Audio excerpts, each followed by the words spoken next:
Thank you so much to everyone जो ये video देख रहा है। आप सभी मेरे वीडियोस पे बहुत अच्छा रिस्पांस दे रहे हैं, पर आप चैनल को सब्सक्राइब नहीं कर रहे हैं, सो प्लीज़ सब्सक्राइब। तो मैं ऐसे ही यूट्यूब स्क्रॉल कर रहा था और मुझे दिखा ध्रुव राठी का एक video that AI is destroying our minds. तो मैं भी आजकल एआई सीख रहा हूँ और ये मेरे लिए रिलेटेबल है, और आपके लिए अगर रिलेटेबल नहीं भी है तब पर भी आप इस वीडियो को देखिए, क्योंकि AI is not future, AI is present. So पीछे है police, let's rock the scene. हमारे सामने फर्स्ट में ही है ध्रुव राठी का video. AI is slowly making you dumber. जितना मैं समझ पा रहा हूँ कि एआई के आने के बाद से काम और भी फास्ट हो चुका है, तो हम थोड़ा लेजी होते जा रहे हैं। बाकी डमर की बात है तो हाँ, बहुत सारे एआई में थिंकिंग मॉडल से जो खुद थिंक करता है, जेमिनाई का नया मॉडल आ चुका है, चैट जीपीटी का भी नया 5.2 रिलीज हुआ है। तो लोग सोचना, अपना दिमाग लगाना बंद कर रहे हैं इतना। पर इस पे कोई बंदा 22 मिनट का वीडियो बना रहा है, तो ये देखने में इंटरेस्टिंग हो जा रहा है कि क्या इसमें कुछ रियल केसेस है, वो देखने में मजा आएगा। एंड इसमें क्या फैक्ट्स और डेटा इंक्लूड किया गया है, और इस टॉपिक पे 22 मिनट तक कैसे वीडियो है भाई। तो स्टार्ट करते हैं। थंबनेल पे सेव योर माइंड। एआई आपके दिमाग को इस वीडियो को आए हुए 2 घंटे हुए हैं और ऑलरेडी लगभग 4 लाख व्यूज़ हो चुके हैं और 43,000 लाइक्स। 10% से ज़्यादा लाइक्स व्यूज़ के हिसाब से देखो 4 लाख होने वाले हैं व्यूज़। भाई ध्रुव राठी अपने पीक पे है, व्यूज़ के हिसाब से नहीं। बंदा कोर्सेज लॉन्च कर रहा है, कमा रहा है। बंदे ने अपनी एआई कंपनी लॉन्च की, उसे सेल किया, कमाया। भले उस पर बैकलैसेस और जो भी हुए, पर वो कमा रहा है भाई, बहुत पैसे कमाए। बंदा दुनिया घूम रहा है। बंदा फॉरेन लड़की से शादी कर रहा है, उसके साथ में दुनिया घूम रहा है। उसका एक अलग चैनल बना रहा है, उससे कमा रहा है। प्लस साथ में उस चैनल की मदद से और पॉपुलैरिटी की मदद से फ्री ट्रिप्स भी कहीं मिल रहे हैं, प्लस उसे यूट्यूब पे डाल के मोनेटाइज भी कर रहा है। मुझे नहीं लगता भाई इससे ज़्यादा अब ध्रुव राठी का कुछ और पीक हो सकता है। हाँ भाई, ये बंदा और भी बहुत कुछ कर सकता है, लेकिन अभी इसी टाइम में, ये आने वाले कुछ सालों में ही ये सारा चीज़ें इसका पीक होगा भाई। मुझे लग रहा है इसके पीक पे है ये। एआई आपके दिमाग को धीरे धीरे खोखला किए जा रहा है। जितना ज्यादा आप चैट जीपीटी का इस्तेमाल कर रहे हो, जितना ज्यादा आप आर्टिफिशियल इंटेलिजेंस का इस्तेमाल कर रहे हो, उतनी ही कम आपकी खुद की इंटेलिजेंस हो रही है। मैं जानता हूं इस सवाल को आंसर करना बहुत अनकंफर्टेबल है, क्योंकि मैंने साउंड बहुत कम आ रहा है। खुद पिछले 2.5 सालों में बहुत एक्सटेंसिवली इस्तेमाल किया है एआई का और एआई को प्रमोट किया है। लेकिन जो नई साइंटिफिक रिसर्च इस चीज को लेकर आ रही है, वो सही में बहुत शॉकिंग है। हम सबको लगा था कि एआई को इस्तेमाल करने से हम हाँ भाई, ये कॉन्ट्राडिक्टरी है ना। मतलब अभी हैरिस ने बोल दिया कि मैंने खुद प्रमोट किया है, ये खुद एआई कंपनी चला रहा है और फिर ऐसी वीडियोस बना रहा है। और स्मार्ट अभी देखना इंटरेस्टिंग ये रहेगा कि क्या इसी वीडियो में ये अपने कंपनी को प्रमोट कर रहा है और किस तरीके से लोगों के दिमाग के साथ खेल रहा है। ये कर रहा है या नहीं कर रहा है, ये देखना पड़ेगा। बनेंगे, लेकिन यहां पर हो इसका उल्टा ही रहा है। लोग और स्टूपिड बनते जा रहे हैं।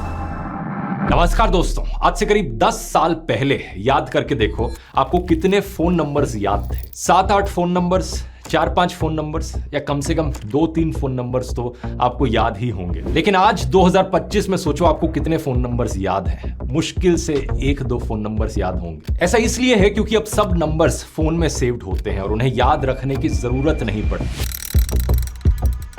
इसी तरह आज से करीब 10 साल पहले जब आप कहीं जाते थे तो आपको रास्ते याद रहते थे। अपने शहर में आपको अलग अलग लैंडमार्क्स याद थे। लेकिन आज आप सिर्फ गूगल मैप्स खोलते हैं और वहां से रास्ता फॉलो करते हैं। ये 2 बहुत छोटे से उदाहरण है दोस्तों, लेकिन इन्हीं से ही आपको इस प्रॉब्लम की सीरियसनेस पता चल जानी चाहिए।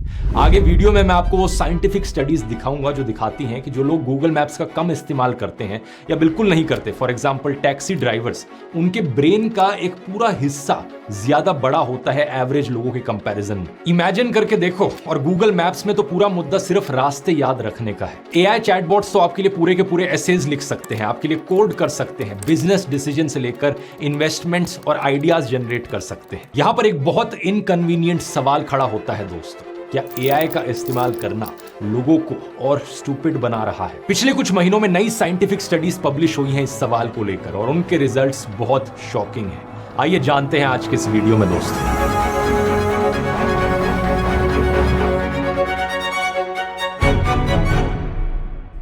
आप में से शायद कई लोगों के मन में सवाल आ रहा होगा दोस्तों कि ये कैसी हिपोक्रेसी है। मतलब मेरा खुद का एआई प्लेटफॉर्म है एआई फिएस्टा, आ गया था भाई शुरू में ही। जहां पर मैं अलग अलग एआई अच्छा, इसने खुद मेंशन किया।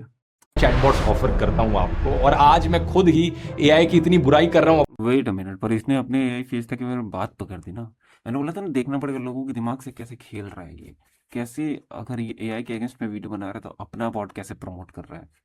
ये देखो, लग रहा है कि कितनी अच्छी बात है, लेकिन इसने अपने एआई का प्रमोशन कर दिया अपने ऐसे वीडियो में जिसमें खुद ये एआई के खिलाफ वीडियो बना रहा है। खिलाफ में नहीं, लेकिन बता रहे हैं भाई आपको डमर बना। अच्छा, सुनते हैं क्या कह रहा है। अपने वीडियो में। ये कैसे हो सकता है? तो मैं यहां पर कहना चाहूंगा कि ये हिपोक्रेसी नहीं, मैं इसे जिम्मेदारी मानता हूं। मैं आपके थ्रू कनेक्टेड हूं सोशल मीडिया के माध्यम से। अगर सोशल मीडिया ना होता तो मैं वीडियोस भी ना बना पा रहा हूं, लेकिन फिर भी मैंने पिछले कई वीडियोस में सोशल मीडिया प्लेटफॉर्म्स के नेगेटिव इंपैक्ट की बहुत चर्चा करी है। इवन मैंने ये तक कहा है कि social media as a technology का जो इंसानियत पर इंपैक्ट रहा है वो ओवरऑल इफेक्टिवली कहीं ना कहीं नेगेटिव ही है। सिमिलरली स्मार्टफोन्स, मैं खुद एक स्मार्टफोन का इस्तेमाल करता हूं, स्मार्टफोन्स के जरिए वीडियो बनाता हूं, लेकिन फिर भी स्मार्टफोन एडिक्शन पर मैंने बहुत बात करी है। इस पूरे वीडियो में मैंने बार बार समझाया कि कैसे स्मार्टफोन, देखो ये कन्विंसिंग तो है बंदा ये। अब देखो सिर्फ ऐसे ही उसने बोल दिया होता, फिर आगे ये नहीं बोलता तो लगता इन बात ऐसे सही लगने लग रही कि हाँ भाई देखते उसे यूट्यूब पे ही रहे हैं, लेकिन इसने यूट्यूब के और बाकी सोशल मीडिया के अगेंस्ट में वीडियो बनाए हैं। भाई क्या है ये हिपोक्रेसी नहीं, इसको इसको वो पैराडॉक्स लग रहा है मेरे को। उसका एक बहुत ही हानिकारक इंपैक्ट पड़ रहा है हमारी नई जनरेशन पर। तो इसी तरीके से एआई की भी पूरी सच्चाई बताना मैं इसे अपनी जिम्मेदारी मानता हूं। इस पूरे मुद्दे से रिलेटेड 3 मेजर रिसर्च पेपर्स। हाँ, मैं अब कोशिश करूंगा कम से कम पॉज करूं, क्योंकि भाई वीडियो खुद ही 22 मिनट के आसपास का है, ये आधे घंटे का वीडियो ना बन जाए मेरा। तो मैं कोशिश करूंगा कम से कम पॉज करूं। मेरे पॉज करने की बहुत ज़्यादा आदत है। इंपॉर्टेंट जहाँ कुछ बोलना रहेगा मैं पॉज करूंगा। पिछले 1 साल में सामने आए हैं दोस्तों। पहला है ये 2025 में अमेरिका के MIT मीडिया लैब के द्वारा कंडक्ट की गई स्टडी। इस स्टडी में रिसर्चर्स ने 54 पार्टिसिपेंट्स को एक ऐसे लिखने को कहा और इन पार्टिसिपेंट्स को 3 अलग अलग ग्रुप्स में डिवाइड किया गया। पहले ग्रुप को चैट जीपीटी यूज करना अलाउ किया गया, दूसरे को सिर्फ गूगल सर्च करना अलाउड रखा गया और तीसरे को पूरा ऐसे खुद से लिखने को कहा गया। इन सब लोगों के ऐसे लिखने के दौरान एक EEG मशीन का इस्तेमाल किया गया ताकि उनकी ब्रेन एक्टिविटी रिकॉर्ड की जा सके। और यहां पर कुछ बहुत ही शॉकिंग चीज सामने आई। चैट जीपीटी यूजर्स का जो ग्रुप था उनमें सबसे कम ब्रेन एंगेजमेंट देखी गई, यानी कि ऐसे लिखते वक्त इन लोगों के ब्रेन में एक्टिविटी सिग्निफिकेंटली कम थी। लिटरली कहें तो इनका ब्रेन स्विच्ड ऑफ था। सबसे चौंकाने वाली बात तो यह थी कि यह स्टडी कई महीनों तक चली थी और कुछ महीनों बाद यह देखा गया कि चैट जीपीटी यूजर्स और आलसी होते गए और स्टडी के आखिर में सिर्फ आलसी तो मैंने बोला ही था। और भाई कम तो रहेगी ना एक्टिविटी, आपको बस इतना सोचना है कि किस चीज़ पे और हल्का सा किस टाइप पे, बाकी तो कर ही दे रहा है। ये क्या है, ये तो बेसिक चीज़ है कि एक्टिविटी कम रहेगी। ऐसे इसको चैट जीपीटी से कॉपी पेस्ट कर रहे थे। जब इस ग्रुप के लोगों से पूछा गया कि उन्होंने क्या लिखा है तो वो अपना ही लिखा गया ऐसे कोट नहीं कर पा रहे थे, जबकि जिन लोगों ने बिना किसी टूल का इस्तेमाल करे खुद से ऐसे लिखा था उनको सब कुछ याद था। जो गूगल सर्च को इस्तेमाल करने वाला ग्रुप था वो कहीं ना कहीं इनके बीच में लाए किया। उनमें एक्टिव ब्रेन फंक्शन जरूर देखा गया, लेकिन उतनी ब्रेन एक्टिविटी नहीं थी जितनी तीसरे ग्रुप में थी। इसी तरह 2025 में माइक्रोसॉफ्ट और कार्नेगी मेलन यूनिवर्सिटी ने 319 नॉलेज वर्कर्स पर यह वाली स्टडी करी। इसमें पाया गया कि जिन लोगों को एआई पर ज्यादा भरोसा होता है वो बहुत कम क्रिटिकल थिंकिंग करते हैं। जब लोग एआई पर ज्यादा रिलाई करने लगते हैं तो उनकी इंडिपेंडेंट प्रॉब्लम सॉल्विंग स्किल्स कमजोर हो सकती है। हो सकता है ऐसा कि हो सकता है ऐसा कि क्रिटिकल थिंकिंग ना करते हो, पर मैं इसे रिलेट नहीं करता हूँ भाई। मैं काफ़ी क्रिटिकल थिंकिंग करता हूँ एआई यूज़ करने के बाद भी। हो सकता है मैं उतना ज़्यादा प्रोएक्टिव एआई यूज़र नहीं हूँ, अभी तो मैं सीख ही रहा हूँ काफ़ी कुछ। बाकी प्रॉब्लम सॉल्विंग स्किल वाले में भी हो सकता है। इसके अलावा स्टडी में पाया गया कि जो लोगों का पहले प्रॉब्लम सॉल्विंग पर फोकस था वो फोकस अब शिफ्ट होकर इस बात पर पहुंच गया कि एग्जिस्टिंग सिस्टम में एआई को कैसे यूज किया जाए और कैसे ऑटोमेट किया जाए टास्क। तीसरी एक ये स्टडी है करीब 666 लोगों पर की गई। इसमें पाया गया कि फ्रीक्वेंट एआई यूज और क्रिटिकल थिंकिंग स्कोर्स में एक बहुत सिग्निफिकेंट नेगेटिव कोरिलेशन है। मतलब जितना ज्यादा एआई यूज उतनी ही कम क्रिटिकल थिंकिंग होती है। इसके पीछे यहाँ पर रीजन बताया गया कॉग्निटिव ऑफलोडिंग। कॉग्निटिव ऑफलोडिंग का यहाँ पर मतलब है कि लोग अपने सोचने वाले काम एआई को आउटसोर्स कर देते हैं और इससे उनको खुद सोचने की जरूरत ही नहीं पड़ती। इसके अलावा एक बात यह भी सामने आई कि ये आउटसोर्सिंग यंग लोगों में ज्यादा देखी जा रही है। इन 3 स्टडी से ये बात साफ है कि एआई का एक बहुत बड़ा असर पड़ रहा है हमारे दिमाग की सोचने की कैपेबिलिटीज पर। लेकिन इसके अलावा यहाँ पर एक काउंटर पॉइंट भी है जो कई लोग उठाते हैं कि जब भी कोई नई टेक्नोलॉजी आती है उसको लेकर जो फियर होता है, जो डर होता है कि इस टेक्नोलॉजी से कहीं लोग और डम तो नहीं बन जाएंगे, कहीं लोग और स्टूपिड तो नहीं बन जाएंगे। जाएंगे। ये डर हमेशा से रहा है। ये बात वैसे सच है दोस्तों। आज से हजारों साल पहले जब किताबों का इन्वेंशन हुआ था, तब भी उसे एक थ्रेटनिंग टेक्नोलॉजी बताकर कुछ लोग किताबों का विरोध करते थे। जैसे कि ग्रीक फिलोसोफर सोक्रेटिस ने भी किताबें लिखे जाने का विरोध किया था। उन्होंने कहा था कि अगर लोग लिखना सीख गए तो उनकी मेमोरी खत्म हो जाएगी, वो चीजें याद नहीं रखेंगे, बस लिख कर रख देंगे। उनका यह भी कहना था कि राइटिंग से लोगों को विजडम की इल्यूजन मिलेगी, यानी कि लोगों को लगेगा कि वो बहुत जानते हैं लेकिन असल में वो कुछ नहीं जानते होंगे। हालांकि आज हम जानते हैं दोस्तों कि ये पूरा आर्ग्यूमेंट गलत था। एक्चुअली में लिखने से आपको चीजें बेहतर याद रहती हैं। इसी तरह जब 1970s में कैलकुलेटर्स आए तो एजुकेटर्स का कहना था कि बच्चों की मैथ्स की एबिलिटी खत्म हो जाएगी और वो जिंदगी की एक बेसिक स्किल ही नहीं सीख पाएंगे। Well, one of the disadvantages would be that without proper guidance and supervision, a student could become unduly. मे भी ये खत्म भी हो गया होता। ये क्या इसके बीच में भी ऐड चला रहे हैं? मे भी ये खत्म भी हो गया होता, ठीक है, ये कैलकुलेशन की वजह से, पर स्कूल्स खत्म करना चाहे तो ना, स्कूल्स तो ऐसे हो गए थे Dependent upon using the calculator. अब यहां से चीजें थोड़ी कंट्रोवर्शियल होना शुरू हुई। कैलकुलेटर्स पर जब रिसर्च करी गई तो उसमें पाया गया कि इतना क्लियर नहीं है। अगर इसका गलत तरीके से इस्तेमाल किया गया, ओवर यूज किया गया छोटी क्लासेस में, तो जरूर बच्चों पर इसका एक गलत इंपैक्ट पड़ सकता है। लेकिन कुछ स्टडीज ने यह भी दिखाया कि कैलकुलेटर्स का इतना बुरा असर नहीं पड़ रहा है। असली प्रॉब्लम असल में शुरू होती है दोस्तों गूगल के आने के बाद। साल 2011 में बेट्सी स्पैरो और उनकी टीम ने एक रिसर्च की जो बहुत फेमस हुई। उन्होंने पाया कि जब लोगों को पता होता है कि कोई इंफॉर्मेशन कहीं पर अवेलेबल है, जैसे कि इंटरनेट पर, तो वो उसे याद रखने की कोशिश कम करते हैं। इसे गूगल इफेक्ट या डिजिटल एमनीजिया का नाम दिया गया। अगर हमारे दिमाग को पता है कि कोई चीज गूगल पर सर्च करने पर मिल ही जाएगी, तो उसे स्टोर करने में हमारा दिमाग एनर्जी वेस्ट नहीं करता। जैसे कि आपने कोई किताब पढ़ते वक्त कोई नया इंग्लिश का वर्ड देखा और फिर आप उसे गूगल करने निकलते हो उसका मीनिंग पता करने के लिए। उस समय जरूर आपको उस वर्ड का मीनिंग पता लग जाएगा, लेकिन फिर कुछ दिन बाद अगर वो वर्ड दोबारा आपके सामने दिखा तो मुश्किल है कि आपको याद रहेगा कि उसका मतलब क्या था। इस गूगल इफेक्ट की वजह से दिमाग में इंफॉर्मेशन नहीं बल्कि वो इंफॉर्मेशन कहां मिलेगी ये चीज स्टोर होती है। जैसे कि उन वेबसाइट्स का नाम क्या है जहां पर वो इंफॉर्मेशन आपको मिले। ये चीज फिर भी रिलेटिवली इतनी मुझे तो वेबसाइट्स के नाम भी नहीं याद होते भाई। खतरनाक नहीं लगती सुनने में, लेकिन असली खतरा रिसर्चर्स ने नोटिस किया गूगल मैप्स जैसी नेविगेशन एप्स में। नेविगेशन दोस्तों यानी कि किसी भी गिवन एरिया में रास्ता ढूंढ पाना, ये हमारे ब्रेन के लिए सबसे डिमांडिंग टास्क में से एक होता है। इसके लिए हमारा ब्रेन हिपोकैम्पस वाले हिस्से का इस्तेमाल करता है, जो कि एग्जैक्टली यहाँ पर लाई करता है ब्रेन में। ये हिपोकैम्पस हमारी मेमोरी और लर्निंग के लिए बहुत जरूरी होता है। कुछ एंथ्रोपोलॉजिस्ट का यहां तक मानना है कि नेविगेशन की वजह से ही इंसानों को याददाश्त की जरूरत पड़ी, और शायद इंसानों का जो एवोल्यूशन देखा गया उसके पीछे एक बड़ा कारण था नेविगेशन की जरूरत। नेविगेशन स्किल्स का इतना गहरा असर पड़ता है हमारे दिमाग पर कि ब्रेन का स्ट्रक्चर तक बदल जाता है। साल 2000 में पब्लिश की गई ये वाली स्टडी देखिए। लंदन में टैक्सी ड्राइवर्स के ब्रेन को एनालाइज किया गया और एक नॉर्मल इंसान के ब्रेन से कंपेयर किया गया। उस जमाने में नेविगेशन इतनी अच्छी नहीं होती थी, तो लंदन में टैक्सी ड्राइवर्स को 25,000 स्ट्रीट्स तक याद रखनी पड़ती थी। और उनके ब्रेन को जब एनालाइज किया गया तो पता चला कि उनके ब्रेन में जो हिपोकैम्पस वाला हिस्सा है वो कहीं ज्यादा बड़ा है एक आम इंसान के कंपैरिजन में। और आज के दिन जो लोग गूगल मैप्स और जीपीएस पर बहुत ज्यादा रिलाई करते हैं उनमें उल्टा ही देखने को मिलता है। उनकी नेविगेशन स्किल्स कमजोर हो जाती हैं और बाद में वो रास्ते याद नहीं रख पाते क्योंकि उनका हिपोकैम्पस ट्रेन नहीं होता। अब दिक्कत यहां पर यह है कि हिपोकैम्पस सिर्फ नेविगेशन के लिए जरूरी नहीं है, ये एपिसोडिक मेमोरी,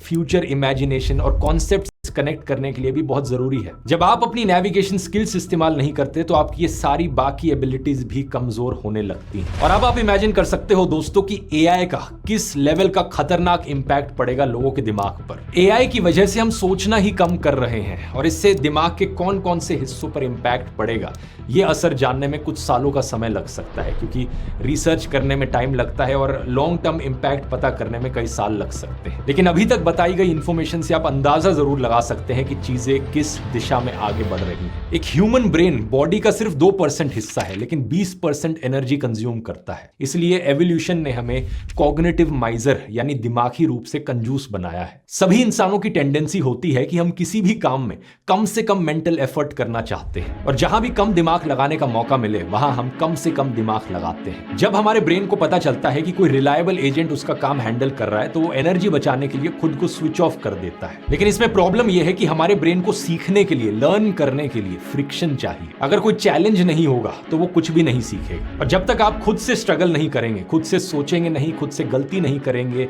फिर से ट्राई नहीं करेंगे, तब तक आपके ब्रेन के नेटवर्क स्ट्रांग नहीं होंगे। और दूसरी तरफ बात यह है कि एवोल्यूशन ने हमें हर उस टेक्नोलॉजी को अपनाने के लिए तैयार किया है जो हमारा काम आसान करती है। और यहीं पर दोस्तों एक पैराडॉक्स पैदा होता है। पैराडॉक्स तो शुरू में ही पैदा हो चुका है।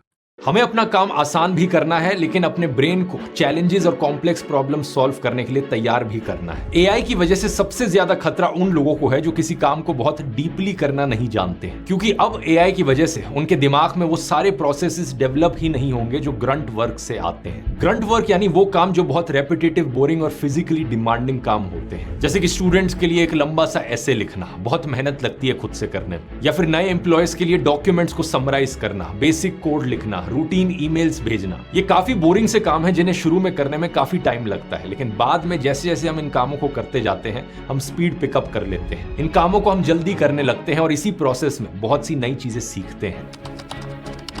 इसी सबसे नॉलेज और मेंटल मॉडल्स बनते हैं जो हमें जिंदगी में आगे जाकर बहुत मदद करते हैं। लेकिन अब एआई की वजह से ये ग्रंट वर्क ऑटोमेट किया जाने लग रहा है। स्टूडेंट्स और नए एम्प्लॉयज को इस वजह से अपना ट्रेनिंग ग्राउंड नहीं मिल पा रहा। इससे सबसे बड़ी दिक्कत ये आ रही है कि अगर आप किसी काम के फंडामेंटल्स को बहुत अच्छे तरीके से नहीं जानते तो आप वेरीफाई कैसे करेंगे कि आपने वो काम ठीक से किया है या नहीं। भले ही आप अपना काम एआई से करवा लो, लेकिन एआई के काम को रिव्यू करना पड़ता है उसमें गलतियां ढूंढने के लिए। लेकिन अगर आपको फर्स्ट प्रिंसिपल्स नॉलेज नहीं है उस काम के बारे में, आप फंडामेंटल्स ही नहीं जानते उस काम के, तो आप एआई के काम को कभी रिव्यू ही नहीं कर पाओगे और एआई की किसी भी गलती को पकड़ ही नहीं पाओगे। First principles analysis, I think, is something that can be applied to really any walk of life. The things that we are most confident are true at a foundational level, and that sets your axiomatic base, and then you reason up from there, and then you cross-check your conclusion against the axiomatic truths.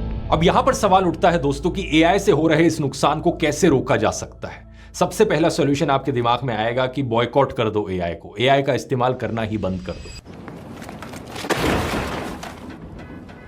लेकिन मेरी राय में ये कोई realistic solution नहीं है, क्योंकि ऐसा करने का मतलब है कि जो एआई का पॉजिटिव इंपैक्ट रहा है आप उसे भी इग्नोर कर रहे हो। जिस काम को पहले करने के लिए 10 लोग चाहिए होते थे, आज एक अकेला इंसान खुद से ही वो काम कर सकता है। एआई से काम करने की प्रोडक्टिविटी और एफिशिएंसी इतनी ज्यादा बढ़ी है कि छोटे छोटे बिजनेसेस के लिए बड़े बिजनेसेस को टक्कर देना आसान हो गया है। किसी को कुछ नया सीखना है, नई नॉलेज गेन करनी है, ये काम करना और आसान हो गया है, क्योंकि दुनिया की सारी नॉलेज आपकी उंगलियों पर आ गई है। तो ऐसे में एआई को बॉयकॉट करने का मतलब होगा कि आप बाकी दुनिया के मुकाबले बहुत पीछे रह जाएंगे। ये वैसी ही बात हो जाएगी कि आप बिना कंप्यूटर सीखे आज के दिन कोई नई नौकरी ढूंढने की कोशिश करते हैं। तो अगर ये सॉल्यूशन नहीं है तो क्या है सॉल्यूशन? यही सवाल दोस्तों मैंने एआई फिएस्टा की टीम से पूछा था करीब 1.5 महीने पहले। मैंने सीधा टीम से कहा था कि हम एक एआई प्लेटफॉर्म है और एआई का नुकसान प्रमोशन भाई बहुत चतुर है, आदमी बहुत तेज है।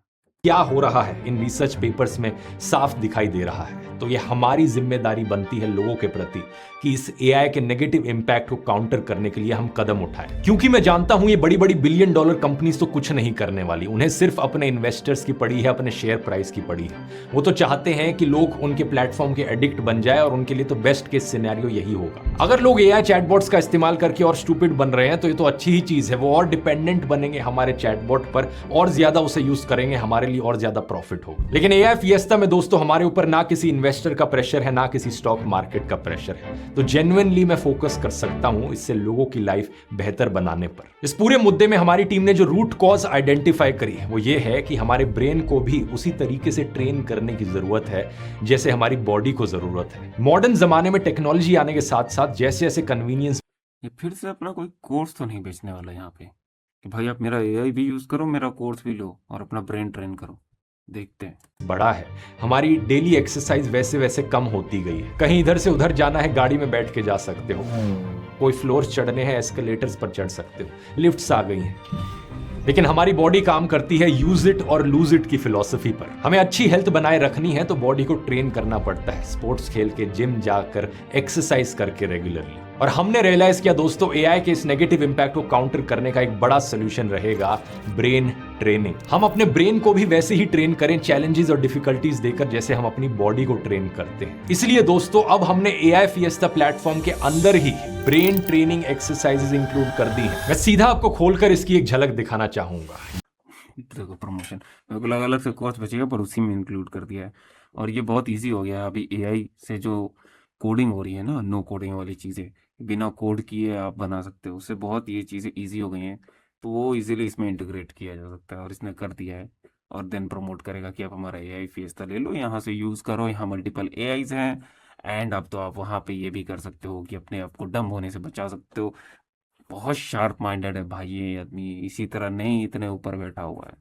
ये है AI फिएस्टा का नया होम पेज। यहां पर आप साइड बार में जाओगे, एवेटार्स, प्रोजेक्ट्स, और इसके नीचे आपको मिलेगा गेम्स का ऑप्शन। ये कोई नॉर्मल गेम्स नहीं है, ये ब्रेन ट्रेनिंग के गेम्स हैं। शुरुआत में हम 4 गेम से थोड़ा स्किप करूंगा मैं अभी, ठीक है। शुरुआत कर रहे हैं। ये होता है जैसे कि ये है मैथ फिएस्टा। आइए खेल के देखते हैं। सिंपल सा गेम है, बहुत ही इजी टू अंडरस्टैंड है आपके लिए, लेकिन एक्चुअली में बहुत इफेक्टिव है आपकी मेंटल मैथ्स की भाई इसकी टीम ने बोला ये करने को, भाई मत करो भाई, मत करो। स्किल इंप्रूव करने में। तो ये ड्रॉपलेट्स आएंगी और यहाँ पे मुझे बस आंसर टाइप करना है। इन सब का शुरू रहेगी मैथ्स की। तो 3 लाख से लोग से पूछते हैं कई बार कि पढ़ रही है। गेम लूज कर कंपेयर कर सकते हो, हर दिन कितना आप खेलते हो, हाईएस्ट स्कोर आपको यहाँ दिख जाएगा। अब देखते हैं मेमोरी फिएस्टा। ये वाला गेम आपकी शॉर्ट टर्म मेमोरी को इंप्रूव करने में आपकी मदद करेगा। सिंपल सा गेम है। जो स्क्वायर्स यहाँ पर दिख रहे हैं, आपको उन स्क्वायर्स को क्लिक करना है, कौन से यहाँ पर दिखे, और सही हुआ तो आप नेक्स्ट लेवल में प्रोसीड कर जाओगे। और ये भी एक ऐसा गेम है जो धीरे धीरे अब मैंने जैसे यहाँ पे गलती कर दी, मेरी एक लाइफ चली गई। शुरू में दिखने में काफ़ी आसान लग रहा है, लेकिन जैसे जैसे आगे बढ़ेगा ये गेम और स्क्वायर्स आते जाएंगे, याद रखने की स्किल को इम्प्रूव कर रहा है। कितना पॉपिंग एड्स वैड्स, हमारा एक टोटल कंबाइंड लीडर बोर्ड है कि कौन कौन लोग टॉप पर हैं। एक मेमोरी का अलग लीडर बोर्ड है, एक मैथ का अलग है। जैसे मैथ में मैं नंबर 1 पे हूँ। ये वैसे हमारा डेवलपर मोड है, तो हमारी टीम के अंदर अंदर जो लोग खेल रहे हैं उनके लिए अलग लीडर बोर्ड है। बाकी सब लोगों के लिए अलग होगा। यहाँ चलो टीम के लोगों के कुछ नाम पता चल गए। पर आप अपनी रैंकिंग देख सकते हो बाकियों के कंपैरिजन में, और ये भी देख सकते हो कि आप बाकी AI फिएस्टा के यूजर से कितने % यूजर से फोकस करने की स्किल्स को इंप्रूव करता है, और इवन डिसीजन मेकिंग कहीं ना कहीं। अब समझ में आया ये 22 मिनट का वीडियो कैसे हो गया है। 22 मिनट में मेरे को लग रहा है 10 मिनट आगे पहले वाली जो मिला के और अभी वाले मिला के 10 मिनट तो प्रमोशन ही है। अब देखोगे यहाँ से एक ट्रेन आती है और आपको हमेशा ट्रैक चेंज करके सही लेवल में बनता है। और अब लेवल 2 भी कंप्लीट हो गया। ये देखो लेवल 3 में ऑलरेडी 2 ट्रैक स्विचिंग के ऑप्शंस आ गए हैं। तो इसमें आपको इतना फोकस रहना पड़ता है कि अब ये ट्रेन आ रही है, अगली के लिए मुझे पहले से ही सोचना पड़ेगा कि पर्पल वाला कहाँ है, पर्पल यहाँ पे है, ये कहाँ है, ब्लू वाला यहाँ पे है। तो इसके लिए पहले से ही से स्विच कलर वाइज ऐसे भेजना है। ऐसे रहता किसी को भी किधर भेज देना, बस टकराना नहीं चाहिए, ऐसे तो और मजा आता। और स्पीड किसी किसी का बढ़ रहा है कर दो, लेकिन इतने में पीछे वाली ट्रेन भी आ रही है, उसके लिए भी सोचना है। तो सही में ये आपकी अटेंशन और फोकस स्किल का हाँ, अटेंशन के लिए तो ठीक है। एक नेक्स्ट लेवल इंप्रूव करने के लिए रखा, डिसेंडिंग, स्टैंडेबल और वेरी ज्यादा। तो ये करेक्ट हो गया इस तरीके से।